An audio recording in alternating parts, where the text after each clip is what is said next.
Welcome, everyone. My name is Terry Bybee, and I am the founder of Women Who Risk.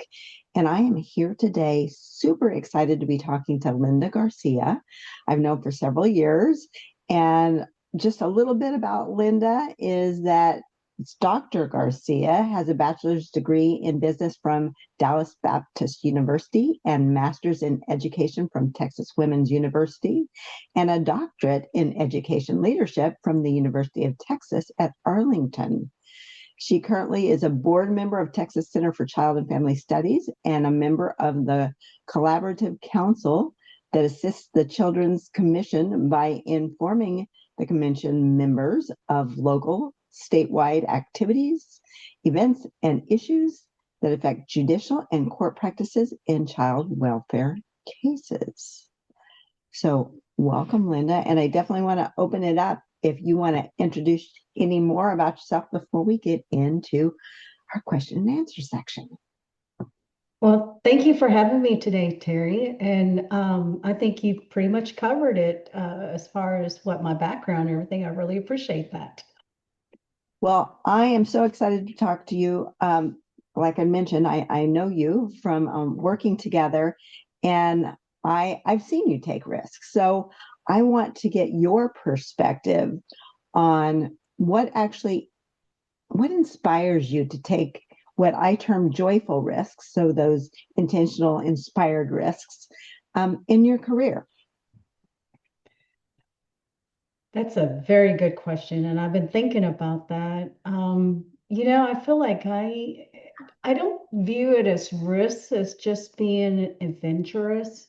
I'm always looking to try to push myself to be better with everything that I do. I know initially when I first started out in my professional career, I started out teaching, and it was in itself was a very rewarding experience. But I felt like, just being boxed in a classroom, I wasn't able to really help the population that I was looking at. And the population I was working at was at risk population. So for me, being in the classroom, I learned about the kids that were homeless and just really struggle with their parents who did not really traditionally help them with their schoolwork and just be available to the kids. Mhm. So I took a risk and I said it's not really a risk, but I pushed myself to say, okay, how much can I help? Just being in a classroom with 22 kids, 22 plus kids, I really can only impact those 22 plus. By moving into administration, into the community college, I moved into was really I helped the parents who were seeking a better life for themselves in order to work with those kids. And so each step of the way, I feel like my career, I've moved to where, okay, I've helped this group. And so when I went to the community college, I developed workforce program.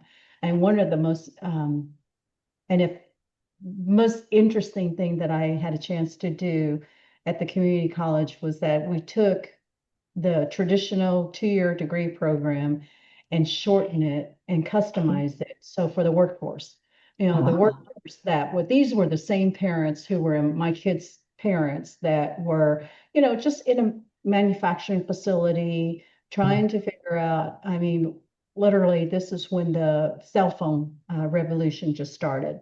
And so you had the Motorola, the iPhone, and these were parents who were, English was their second language, and they had to learn how to put these pieces together in a manufacturing facility. And so when I worked at the community college, I was able to develop curriculum to help them, therefore helping more of the same audience that I was serving. So it's at the end of the day, it's just pushing myself. How do I help the people that I work with in this community? Yeah. And I would term that a joyful risk because anything that you do that is different, every change is a risk at some level. And the fact that you knew you were challenging yourself to do that next step that one more, and in the case of what you're talking about, even the trickle down effect, because you start with the students, then you go to the parents who then also help the students. So just broadening the audience in a sense of getting that support from you. So wonderful. So if we're going to look at it from a risk perspective, what do you think are some of or the most significant risks that you have taken? It's interesting that you say that.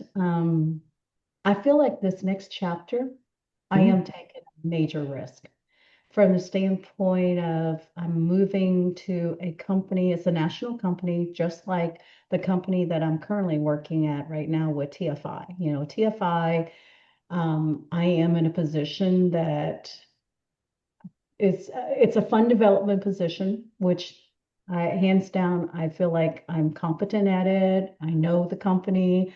I know the cause of what we're trying to do is to help foster children and the families that we go with. Moving into this next role will put me into the space. It's a higher level position, and I will have to pull on all of my knowledge that I've learned through the years because this company is wanting to innovate and create charter school, but not just a traditional school. They want to create school that will help the juvenile kids and really work in the community where these kids to help them with, the relationship with their parents, relationship with their community, so that way they won't end up being back into the juvenile justice system. So it's a culmination of everything that I've ever done with foster care, but then along with, if you combine it with my education world, it's all of that put together and trying to innovate this model. And that sounds extremely exciting for you, as well as the possibilities, like you say, innovation, doing something completely different and new. Yeah, we may have to have a follow-up interview or something to find out what you experience, what the experiences were, what the breakthroughs were, on making this huge step. Well, knowing that this, like you said, is a really it's a big risk. It's a huge risk. How do you overcome feelings of self-doubt or fear when you're taking a risk like this? That's a good question.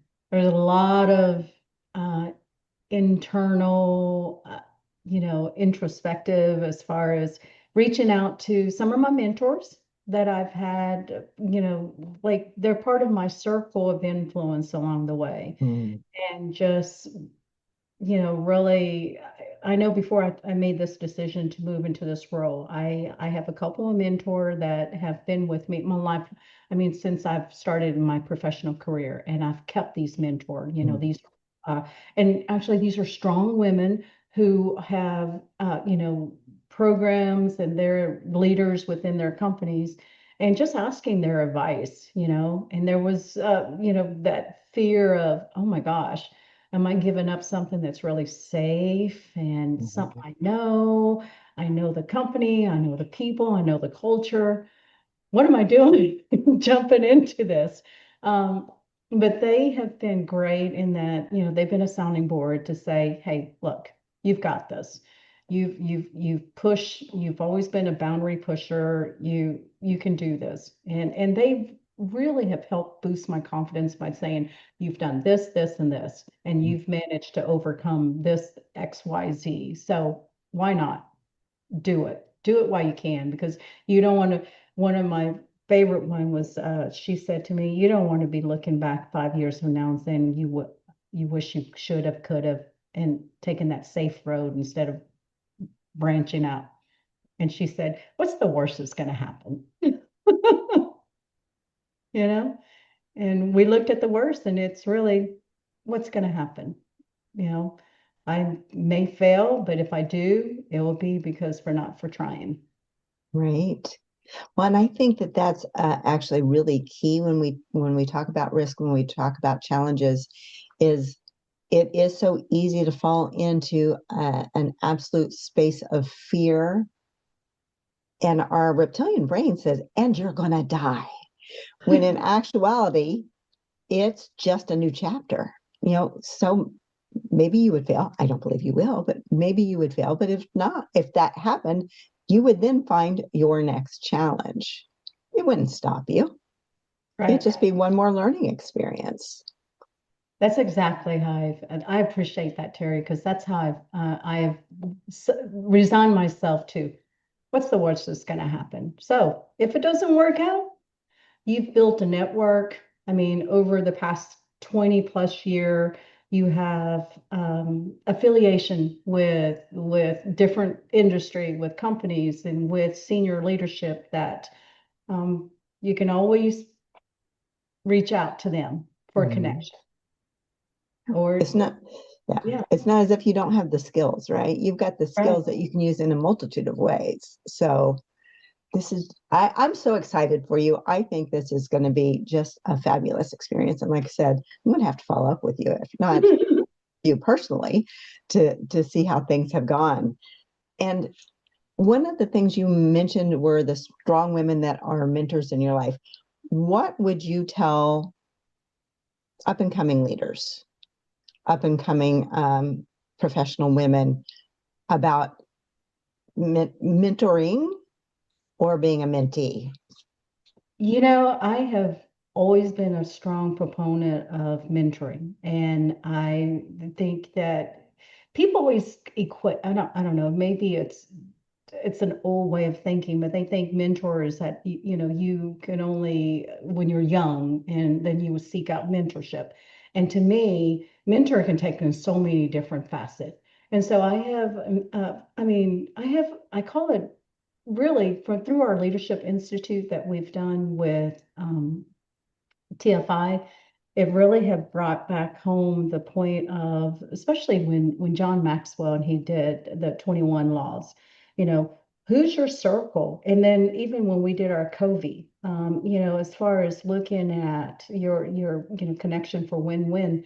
And what I have always have really looked to is that connection with these individuals. And it doesn't matter what career I've been in, but getting their advice and making sure that I have that sounding board of, my sphere of influence. Like I have one friend that she's been a mentor to me for probably over 25 years now. And she's watched me go through, these the different season of changes with the different career and the different fields. But each time she always challenged me to say, it's like, who are you helping? Mm. Who are you helping to bring up next?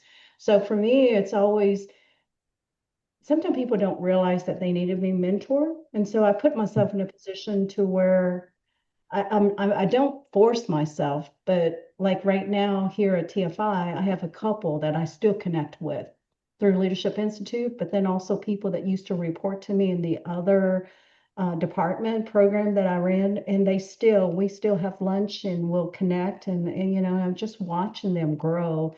It's such a really rewarding experience, to be able, and I think as women, we should not shy from it. We should just go out there and find and just sort out those people.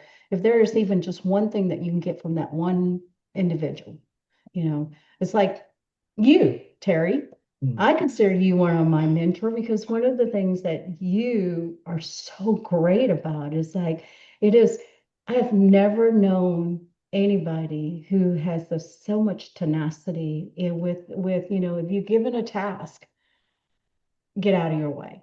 You'll get it done. You'll get it done, but you don't do it in like you're not bullying anybody or in a hostile way. It is that you get it done and you don't deviate from it. You have that goal and it's there. And so for me, like, what would Terry do in this situation? Okay, she's get it done her. So to me, it's so rewarding to find an individual like you. And Thank I you. I truly appreciate that. I remember when I first came to when I was there to engage and I was just learning, the different process and procedure, you were the one that I lean on because it's like, okay, who's going to have it right? And who would know that will give me the guidance? And lo and behold, you Well, know, and help me to absolutely. think. Thank you. And for myself, I truly believe that it's so imperative, especially in the world today, that women help and support women. 100%. It's you, I mean, looking at just corporations over the decades I've been in the workforce, it was a natural that you saw it with men. You Hmm. saw men supporting men. A little bit of the good old boy club could be part of it, but it was really natural for a man to put his arm around the other guy and say, I'm going to help you out, right? I'm going to support you. Where women, I think we spent so much energy trying to fit into this really male dominated corporate world. And I know that child welfare is a little different because there's a lot more women. And yet, in a lot of cases, especially in past years, it was men that were in the leadership roles. So now that we as women are stepping up and stepping out more, it's there's nothing more important, I think, than we as women, especially women leaders, and you can be a leader in any role in life. It's not about your title necessarily, but we as women support other women. And, and as you were saying, it's not an aged thing. Mm, At my age, I'm still looking at mentors me and too. I'm choosing to mentor. I mean, that's a big part of what I'm doing in with this business. It's and it's of all ages, right? So there's those that help the kids in the classroom, or we help Right. the parents, or we help other leadership. Yeah, it's just so important I that agree. we are I think, there. and I think we're just scratching the surface. I several years back when I was doing my doctorate, I did a lot of study on a generation and the generational differences as far as from the standpoint of I grew up with, having to be that in that workforce. And I jumped in, and most of the women, you're exactly right. Most of those women that were in the same field that was ahead of me, they were so busy surviving that they had to, just exactly what you said, is that they had to compete with the good old boys and trying to just have a seat at the table. So therefore, by the time that I was coming up, it was it was like they didn't have any energy left in them because they were so busy. And in a way, I felt like I was doing the same thing with a lot of my peers or the younger ones that were coming up. But it wasn't until like I was 10 year into my professional career that I finally found my footing. And that was at the community college that I finally my footing. I was an administrator and it was like, okay, I get this. I have this job that I was able to turn around and say, and looked around and go, hey, I can mentor now. I'm in a place now that I can help. And who can I help promote? Who can I help elevate? But it took almost 10 years before I could do that, you know? Well, I'm going to say I find that interesting from the perspective. I think this is a woman thing again. I think we as women hold ourselves back because we have such a high expectation of ourselves. So you were probably thinking you needed to dot all the I's, cross all the T's, know everything before you mentored. When I would guess, even a couple years in, you had knowledge to share.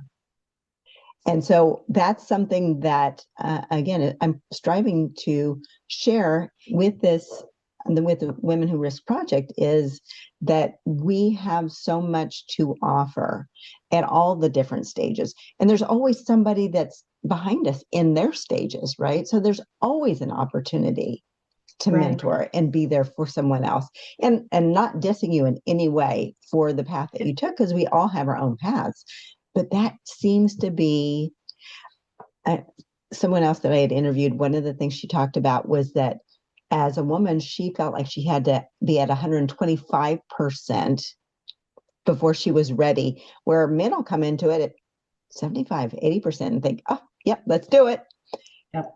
And it is, I think, part of it, what we've already talked about from the perspective of feeling like we have to be more to show up in a way that we can be accepted by our male colleagues as Oh, yeah, being in the know, as being I for want to sure. say a woman of wisdom, which they wouldn't even get necessarily, but there's truth to it, right?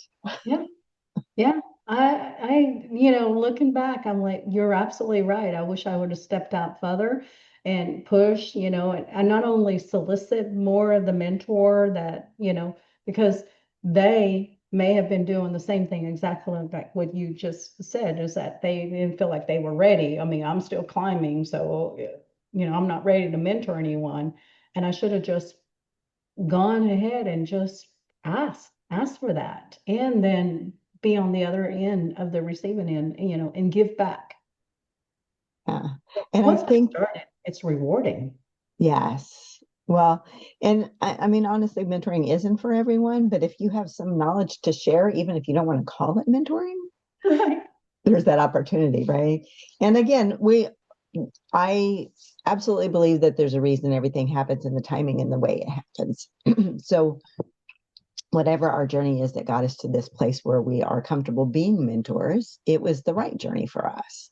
For sure. And I just want to support women so much in their understanding of their worth and that they are enough exactly where they are in the moment and that there's something to be shared in that moment. So that's, like I said, it's part of my mission. I like it. I like it. So knowing that your career is not your whole life, how do you balance this risk taking your career with actual, with your responsibilities, family life, etc.?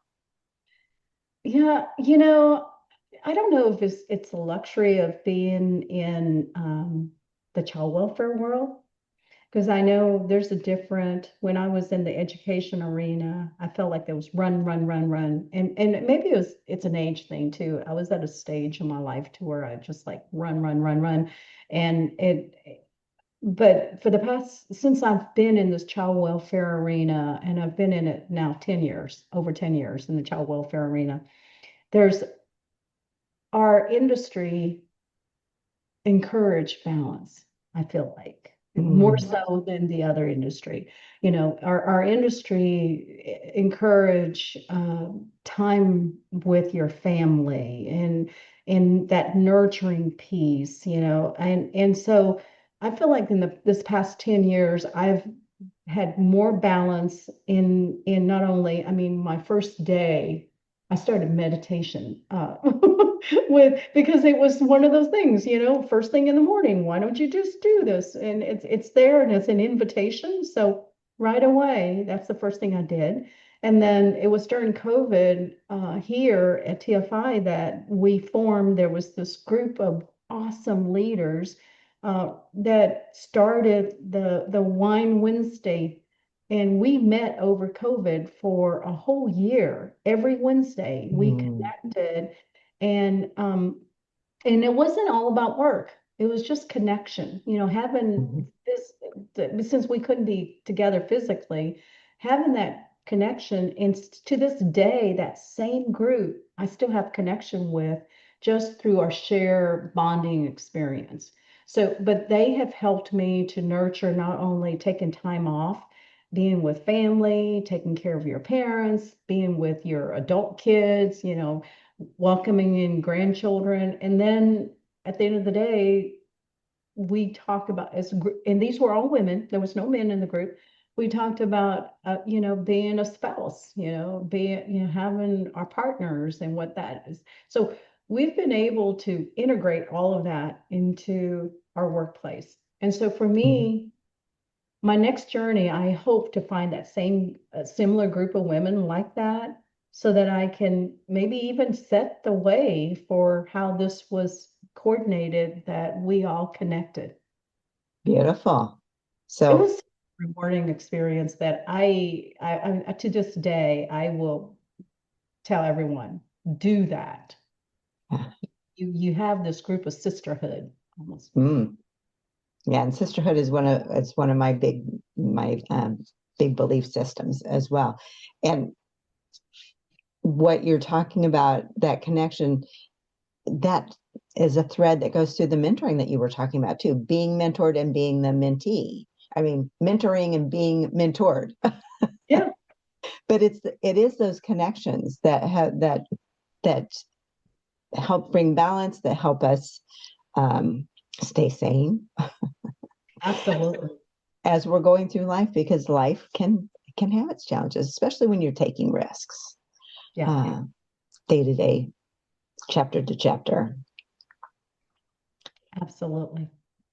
So, what do you think women in the world need to hear right now about taking risks? That it's okay. That it is absolutely okay and give yourself permission to do it. Beautiful. Yeah. Isn't it funny? It really does start with us Mhm. giving ourselves permission Yeah, to be bigger, to be heard, to be seen, to do that new thing.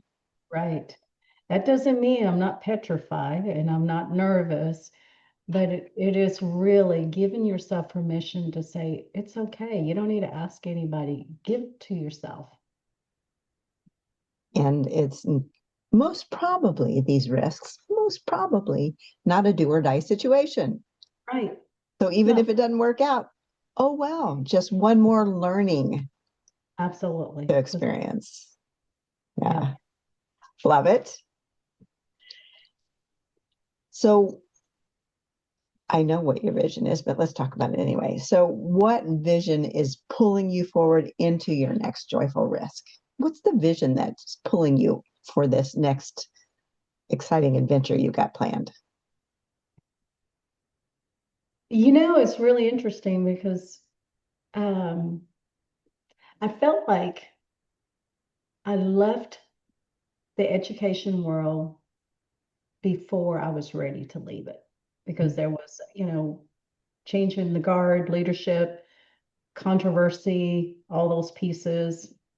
And when my leader in the education arena left, I felt this need that it's time for me to move in another direction. And so there was always that quiet voice in you that say, oh, I wish I should have pushed it on and stayed in that arena, and where would I be at that place? And then this last, I would say, it wasn't a failure as much as my this last go around in the child welfare world. I had a setback. So that setback has really, I had to just sit there and internalize it. Is that okay? The setback, was it external influence, or was it something that I absolutely could have done?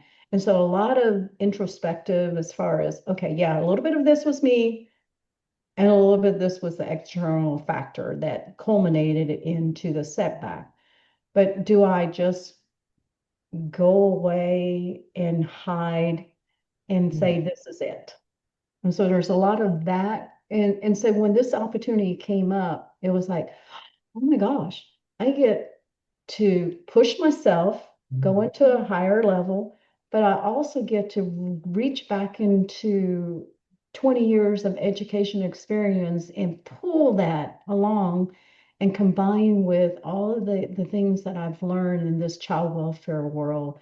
So it was just like scary, very scary, but it's very exciting because it's like this could be what I can end on a high note in my professional career with this new adventure. That's really exciting. So, really, just again, bringing all the different chapters together for this new book Uh-huh. and this next adventure. Yep. So maybe it's more of a map, and it's all these little treasures, and you got the X marks the spot. That's right there. You're almost touching it. That's what it feels like. I feel like, okay, everything you've ever done brought you to this space.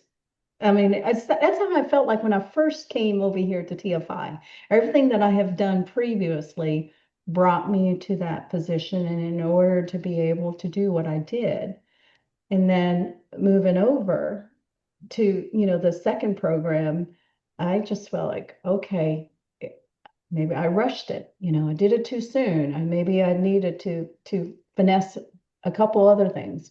But this, hopefully, learning from the experience of the setback, that I'll take this and move it forward and learn from this.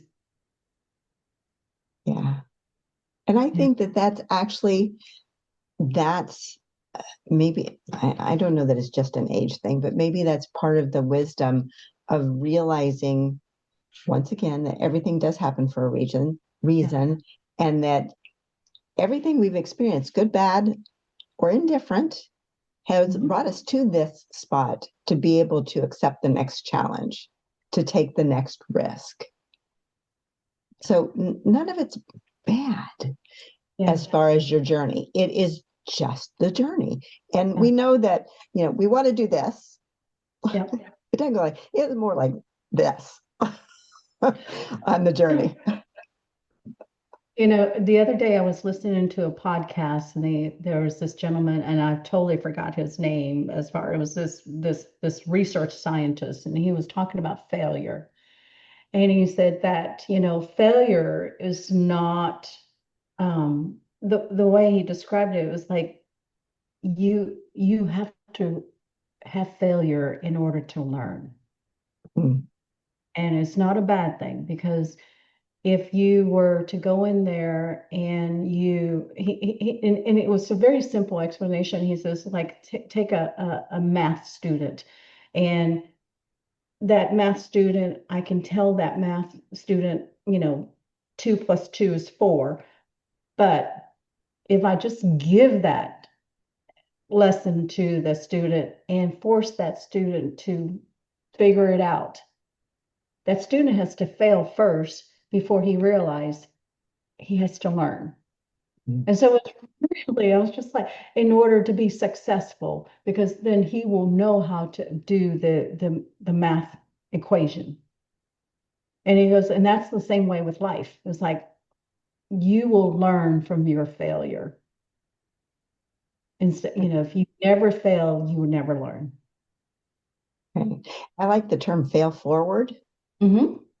because in reality, you, if you never take risks, you'll never fail, except for maybe in life. I mean, that's my own personal opinion. But every time you take a risk and you risk failing, you're right. You risk failing, but that failure has so much information for us. Right. And if we remember to, as you've said a couple different times, take the time for that introspection to see what is there for us. And sometimes the lesson's really clear, right? We, Right. okay, that was what it was, this is what it was, whatever it might be.